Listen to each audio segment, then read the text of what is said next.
नमस्कार। प्रसंगोष्ठ में आप सभी का स्वागत है। प्रसंगोष्ठ में आज बात करेंगे भाजपा की और कांग्रेस की भी। लेकिन भाजपा ने जिस गति से एक परिवर्तन अभियान चलाया हुआ है, उसको लेकर के राजनीतिक सरगर्मियां तेज होती जा रही है। इसको लेकर राजनीतिक गलियारों में कई तरह की चर्चाएं भी शुरू हो गई है कि अचानक ये भाजपा में क्या हो रहा है। अब आपको पता है, फिर भी मैं आपको बता दूं कि आज 2 दिन पहले ही भाजपा के राजस्थान के जो प्रदेश अध्यक्ष थे सीपी जोशी, उनको बदल करके राज्यसभा के जो सदस्य हैं मदन सिंह राठौड़, उनको नया प्रदेश अध्यक्ष बनाया गया है। उत्तर प्रदेश में प्रक्रिया पहले हो चुकी है। इसके साथ साथ में ही अब ये देखने वाली बात है कि जब पुराने बड़े नेता बने हुए हैं, राजेंद्र राठौड़ जैसे लोग बैठे हुए हैं, हालांकि सतीश पूनिया को उन्होंने हरियाणा में भेज दिया, लेकिन वसुंधरा राजे भी है, सतीश पूनिया भी है, घनश्याम तिवाड़ी भी हैं और कई बड़े नेता हैं जो इस बड़े जो पदाधिकारी के लिए चुने जा सकते हैं, लेकिन उनको नहीं चुना जा रहा है। लेकिन चुनने की आवश्यकता क्यों पड़ रही है? कहा यह जाता है कि उत्तर प्रदेश में तो पहले उप मुख्यमंत्री केशव प्रसाद और वहाँ के जो प्रदेश अध्यक्ष के अंदर तथा मोदी के बीच में ट्रायंगल कुछ विवाद चल रहा था, जिसको लेकर के वहाँ बदलना पड़ा। लेकिन चर्चा ये है कि कल अचानक जिस प्रकार से योगी आदित्यनाथ मुख्यमंत्री को दिल्ली आना पड़ा, दिल्ली आने के बाद में उन्होंने सफाई तो पेश नहीं की, लेकिन प्रधानमंत्री नरेंद्र मोदी के उन्होंने कसीदे भी कसे। इसी तरह से कल रात को राजस्थान के मुख्यमंत्री भजनलाल शर्मा को भी दिल्ली जाना था। 1 घंटे तक उनको एयर ट्रैफिक नहीं मिलने की वजह से एयरपोर्ट पर 1 घंटे तक वीआईपी लॉन्ज में इंतजार करना पड़ा। इसके बाद में आज हरियाणा के मुख्यमंत्री वहाँ दिल्ली पहुँच गए हैं और इसके साथ में हिमाचल प्रदेश के मुख्यमंत्री भी वहाँ पहुँचे हैं। कुल मिलाकर के मुख्यमंत्रियों को यहाँ बुलाकर अब बात कर लेते हैं पहले कि मध्य प्रदेश में तो हल्का फुल्का परिवर्तन भी किया गया मंत्रिमंडल में। आज आखिर जरूरत क्या पड़ रही है? आज क्या ये लोग ही जिम्मेदार हैं? क्या बड़े लोगों की जिम्मेदारी नहीं है?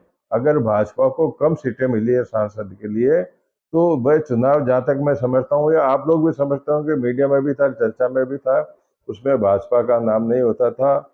मैं और मेरी सरकार, मैंने 10 साल में क्या किया, मैं आने वाले 10 साल में क्या करूंगा, ये आपको पता है किसने किया।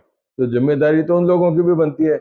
इसके साथ साथ में ही जो इस तरह की बात करने वाले हैं, वो कितने कम मार्जिन से जीते, उनकी भी जिम्मेदारी बनती है।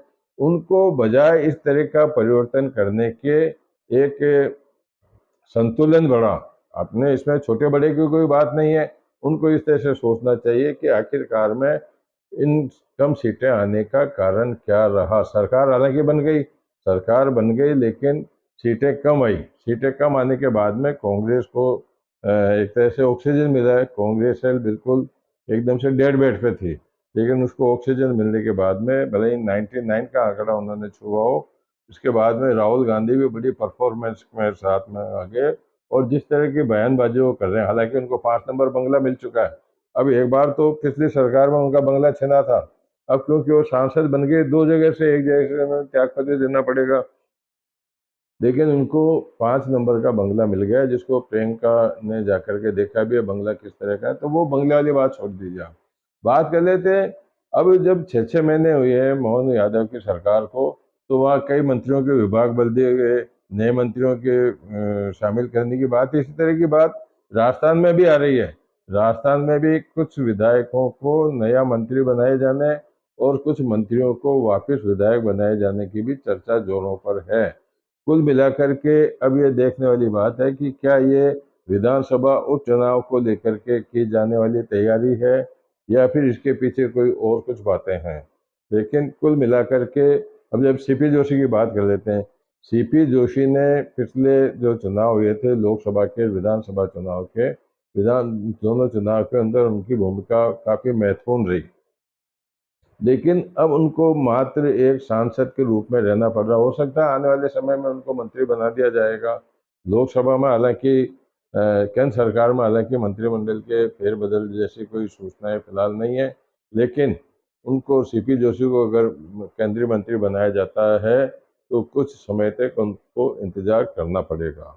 तो कुल मिलाकर के कांग्रेस ने भी ऐसा ही कुछ किया। कांग्रेस ने भी अपने 79 युवक कांग्रेस के जो विधानसभा अध्यक्ष थे, वो निष्क्रिय होने की वजह से उनको वहाँ से बदल दिया गया। तो कांग्रेस भी कर रही, लेकिन कांग्रेस धीमी गति से चल रही है और बीजेपी ने बहुत बड़े पैमाने पर बड़े बड़े परिवर्तन किए हैं, जिसको लेकर राजनीतिक सरगर्मियां तेज है। अंदर ही अंदर कुछ आवाजें इस तरह भी उठ रही है कि छोटे लोगों के जिम्मेदार ठहराए जाने से अच्छा है कि बड़े लोगों को, जिन लोगों ने मेरी सरकार, मेरे पिछले 10 साल, मेरे आने वाले 10 साल, 2000, अभी मोदी जी ने क्या कहा, मोदी जी ने अभी 2 दिन 3 दिन पहले जब लोकसभा के अंदर एक परिपरा है कि वो राष्ट्रपति के अभिभाषण के बाद में जो परिचर्चा होती है, उसके बाद में प्रेस के मुखातिब हुए, तो उन्होंने विपक्ष को कहा कि अब आप 2029 तक अब आप मत बोलिए, अब आरोप मत लगाइए। तो ये कुल मिलाकर के जिस प्रकार की बातें सामने आ रही है, उसको लेकर के ये लग रहा है कि राजनीतिक उठापटक अस्थिरता से, अस्थिरता इसलिए कहूँगा कि गंभीरता से नहीं लिया जा रहा है, परिवर्तन किए जा रहे हैं, परिवर्तन किए जाने की सुगबुगाहट भी है। तो कुल मिलाकर के ये जो चर्चाएं हैं, राजनीतिक सरगर्मियां बढ़ गई है। भाजपा के प्रदेश अध्यक्षों को बदलने की, मंत्रिमंडल में विधानसभा राज्यों के, प्रदेश के राज्यों के जो मंत्रिमंडल है उसके गठन को लेकर के, विभागों के परिवर्तन को लेकर के, मध्य प्रदेश में तो एक विभाग के मंत्री ने उनका विभाग बदल जाने पर आपत्ति भी जाहिर की और उन्होंने कहा कि अगर ऐसा होगा तो मैं हो सकता है कि मैं कोई कठोर निर्णय ले लूँ, कोई कठोर निर्णय लेकर के मैं इसका विरोध करूँ। कुल मिलाकर के सोचने वाली बात यह है कि आखिर ऐसा क्या हो गया जो 4-4 मुख्यमंत्री दिल्ली में एक साथ बैठे हुए हैं, अभी तक स्थिति क्लियर नहीं हुई है कि उनको क्यों बुलाया गया, क्या कुछ किया गया। आज शाम को अभी प्रदेश के बड़े पदाधिकारियों की मीटिंग भी जेपी नड्डा के आवास पर होने वाली है, उसमें क्या कुछ होगा वो अभी तक क्लियर नहीं हुआ, लेकिन कुल मिलाकर के अब ये स्थिति सामने आ रही है। बी एल संतोष की भूमिका भी इसमें महत्वपूर्ण बनाई जा रही है, जिसमें कई मुख्यमंत्री भी बी एल संतोष से मिले। हो सकता है कि आलाकमान का जो संदेश है बी एल संतोष के माध्यम से उन तक पहुंचाया गया हो। तो आज की जो चर्चा है वो प्रमुख रूप से इन्हीं बिंदु के ऊपर है। जो चर्चाएं हैं, जिसका चर्चाओं को मैंने आज जो सोशल मीडिया में, राजनीतिक गलियारों में थी, वो आपके सामने प्रस्तुत की है। कल फिर नई चर्चाओं के साथ मैं आपके सामने उपस्थित होऊंगा। तब तक के लिए नमस्कार।